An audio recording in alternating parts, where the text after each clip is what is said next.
Now let's discuss the game development team. First, you must understand that games are made by people for people.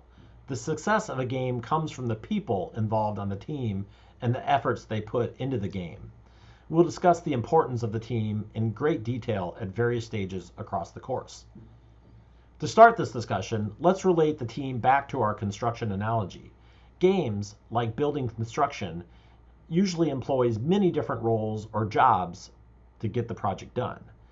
The game designer is just one of those roles. You can view a game designer like an architect on a construction project.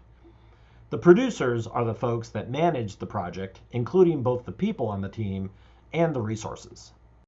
The programmers are like the tradespeople, the masons, the carpenters, the electricians, the plumbers. They're the ones that build the core structure of the game. And the artists and sound designers can be analogous to the interior designers, the painters, the landscapers that make the game aesthetically pleasing to the target audience.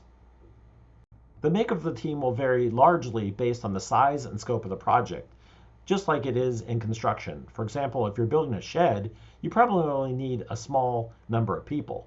But if you're building a skyscraper, you need hundreds, if not thousands of people. The same can be found in game development.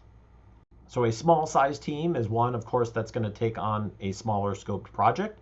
It's maybe 1 to 5 people, where each person has to wear multiple hats and kind of have a broad skill set to be able to take on those different things. So they have a broad responsibility and less management, because there's less people, less lines of communication. So the typical roles that we see in a small team are that of the designer, the programmer, and the artist. You can throw sound design in here as well. These are kind of the core skill sets that are needed on any game project. When we move up to a slightly larger team or a medium-sized team, 4 to 25 people, this is where we start to have the need for people to manage the team. So we add producers that manage schedules, manage budgets, probably most importantly, manage communication across the different stakeholders. And of course, they take on various odd jobs along the way.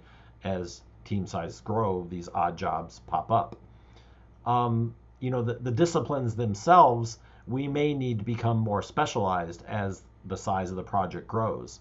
For example, in the programming bucket, we may have gameplay programmers, we may have graphic programmers, we may have networking programmers, rather than just a sole programmer that's taking on all those roles. Because on a larger project, a larger scope project, we need to divide and conquer, and we need maybe special expertise in certain areas. And the same can be said across design and art as well. With a larger sized team, a larger sized project, 25 plus, I would say, we need even more people to manage the team. So we may, have leaders or managers in each of these areas, like a lead designer, a lead programmer, a lead artist. We often add in-between roles as well to bridge across those disciplines. So for example, we have level designers that bridge across design and art.